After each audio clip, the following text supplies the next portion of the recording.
मला वाटतं की भाजपचे जर खासदार असं काही म्हणत असतील तर हा एक भाजपच्या माध्यमातून वारंवार हा रचण्यात आलेला मला डाव दिसतो.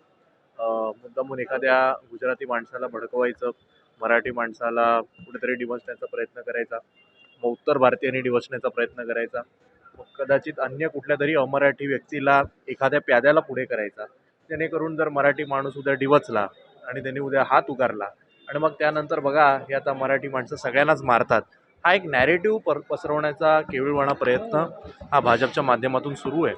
कालसुद्धा आशिष शेलार, खरं म्हणजे ते आता मंत्री झालेत पण त्यांचं भान हे पूर्णपणे सुटलेलं आहे. त्यांनी काल एक असं विधान केलं की पेहलगाममध्ये काय धर्म विचारून गोळ्या मारल्या आणि इथे भाषा विचारून मारलं जाते.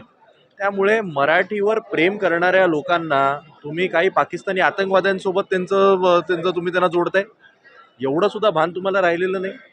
आम्ही समजू शकतो की भाजपचं सगळं राजकारण हे मुंबईतल्या अमराठी मतांवर अवलंबून आहे, पण म्हणून मराठीचा एवढा द्वेष करावा?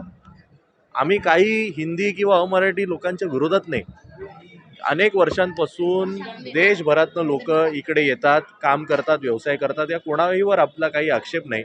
पण जर तुम्ही मुंबईमध्ये येऊन मराठी माणसाबद्दल जर तुम्ही काही विचित्र बोलणार असाल, मराठी माणसा जर तुम्ही अपमान करणार असाल, तर मग 100% त्याला कुठे ना कुठे उत्तर मिळणारच.